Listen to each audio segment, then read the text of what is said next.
Vendredi, c'était au tour de Marilène Volpi-Fournier de répondre aux questions des internautes sur le site du Nouvelliste.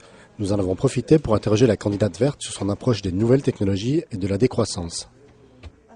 Est-ce que vous utilisez beaucoup Internet ? Oui, je crois. C'est une façon de communiquer aujourd'hui qui est normale, et puis une façon surtout d'aller chercher de l'information qui est super pratique, et je me dois aussi par rapport à mes élèves d'utiliser fréquemment Internet. Le web 2.0, ça vous dit quelque chose ? Le web 2.0, alors attendez, là c'est peut-être un peu difficile pour moi, non, je sais pas. Internet, c'est un outil génial ou un outil dangereux pour vous ? Alors ça dépend évidemment de l'utilisation qu'on en fait. Pour le domaine scolaire, par exemple, je trouve que c'est un outil qui est fantastique parce qu'on a beaucoup d'informations, par exemple pour des exposés, des choses de ce genre. Mais on doit aussi apprendre et enseigner aux élèves à utiliser comme il faut l'information, parce que c'est une chose d'obtenir de l'information et savoir l'utiliser, c'est encore tout à fait autre chose. Alors après, bien entendu, on doit surveiller Internet parce que c'est quelque chose qui peut être tout à fait dangereux pour les yeux, on va dire, un petit peu trop jeunes, voire même ceux qui sont plus âgés. Un internaute vous demande ce que vous pensez de ce que l'on appelle la décroissance. Alors la décroissance, c'est une thématique qui est chère aux Verts, mais c'est pour moi plus proche de la croissance zéro et de la décroissance en termes quantitatifs, oui, mais par contre une augmentation alors nette en termes qualitatifs de la vie de chacun. Et puis alors si vous parlez de la décroissance en termes économiques, moi je pense que aujourd'hui, et j'entendais encore ce matin Nicolas Sarkozy parler en ces termes qu'il faut vraiment en temps de crise investir massivement dans le renouvellement des infrastructures, par exemple d'un État, dans le renouvellement de la rénovation de ces bâtiments publics, le soutien à l'économie locale, plutôt que de baisser les impôts pour pouvoir redonner un petit peu de pouvoir d'achat aux gens, parce que on le sait bien, il y a peu d'impact lorsque l'on redonne un peu d'argent chez les personnes. Elles ont tendance en temps de crise à économiser, donc elles n'injectent pas dans le système. Et personnellement, je préfère que le système se stabilise un tout petit peu, qu'on arrête d'aller vers une croissance démesurée sans réfléchir à ce qu'on fait. Donc vous n'êtes pas pour une baisse des impôts face à la crise, si je comprends. Non, je trouve que c'est pas que je ne sois pas contre une baisse des impôts de façon générale, mais en temps de crise, c'est pas un bon moyen pour relancer l'économie, et surtout pas pour donner du pouvoir d'achat face à la consommation. Non. Et comment est-ce qu'on peut concilier un mode de vie décroissant avec un système qui est entièrement basé sur une économie de croissance ? Alors c'est justement une philosophie que les Verts essayent de promouvoir, mais encore une fois, quand on parle de décroissance, parfois on a l'impression qu'on veut que tout le monde retourne dans une caverne avec une peau d'ours sur le dos pour se chauffer, et puis qu'on doive se déplacer que à pied et manger des petites graines. C'est pas du tout ça. C'est qu'on doit mieux réfléchir à l'utilisation surtout de nos ressources naturelles, et puis que l'on doive peut-être aller vers une économie qui utilise beaucoup plus le recyclage dans le sens général du terme. Par exemple, pourquoi un objet est-il créé pour n'avoir qu'une année, 2 ans de vie ? C'est complètement absurde. On est en train de gâcher des matières premières, de l'énergie, et puis on est en train d'entrer dans un système de surconsommation où en fait les gens vont être complètement addicts à la consommation, et ça n'est pas sain. Être écolo, c'est un truc de citadin ?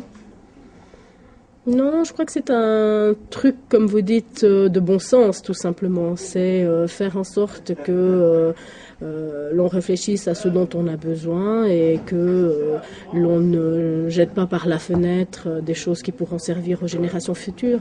À quel score est-ce que vous vous attendez dans les vallées ?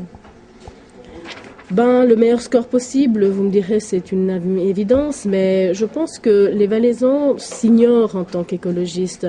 Les générations précédentes n'avaient absolument pas besoin qu'on leur fasse une théorie écologiste, parce qu'ils savaient très très bien que cultiver leur champ, il fallait pas mettre des cochonneries dedans pour que l'année suivante ils puissent continuer à cultiver leur champ et puis que l'alimentation qui en ressortait était saine pour eux.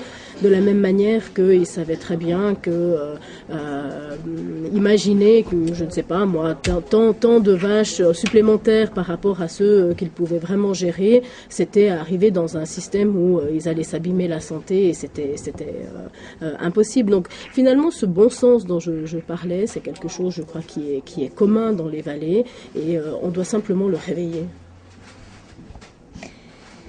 Quelles sont vos solutions pour remédier à la crise économique ? Alors, la crise économique, c'est pas en vallée qu'on va trouver une solution pour y remédier. Par contre, chaque petite goutte d'eau peut faire des rivières et les rivières vont faire de grands océans. Donc le Valais peut faire quelque chose, bien entendu. Et moi, je pense que c'est vraiment important dès aujourd'hui de réorienter notre économie et réorienter notre économie vers des entreprises qui sont porteuses en termes de technologie nouvelles, en termes également de défis climatiques et énergétiques. Ça, c'est une chose qui est importante pour moi. Puis la deuxième chose, c'est qu'un État comme le Valais, qui a assez peu de marge de manœuvre finalement, il a une chose qu'il peut faire, c'est vraiment avoir un plan d'investissement fort pour les entreprises locales, mais également un plan d'investissement qui servirait par exemple à la construction avec la rénovation des bâtiments qui lui sont propres à l'État, ou alors le subventionnement de bâtiments publics ou privés. Et ça, c'est quelque chose qui pourrait également se mettre en accord avec des critères, que ce soit écologiques, bien entendu, je pense là à l'isolation thermique des bâtiments, et puis avec des critères également sociaux. Et ça, c'est un plan de relance que je pense non seulement le Valais fait, mais qui a germé comme idée à bien d'autres endroits et dans des grandes puissances européennes qui nous entourent. Ça veut dire que l'État a encore beaucoup de moyens financiers pour relancer. Alors l'État aujourd'hui a déjà à peu près une trentaine de millions qui sont prévus pour un plan de relance qui pourrait commencer sur fin 2009, début 2010. Et puis ensuite, on a toute une série d'angles d'attaque sur lesquels on va pouvoir travailler. Personnellement, j'étais pas d'accord sur la baisse d'impôts de façon aussi conséquente parce que je pense que l'argent que l'État n'a plus engrangé de cette manière-là ne va pas pouvoir être injecté justement sur un plan de relance qui est beaucoup plus durable que de prévoir uniquement cet argent pour la relance de la consommation.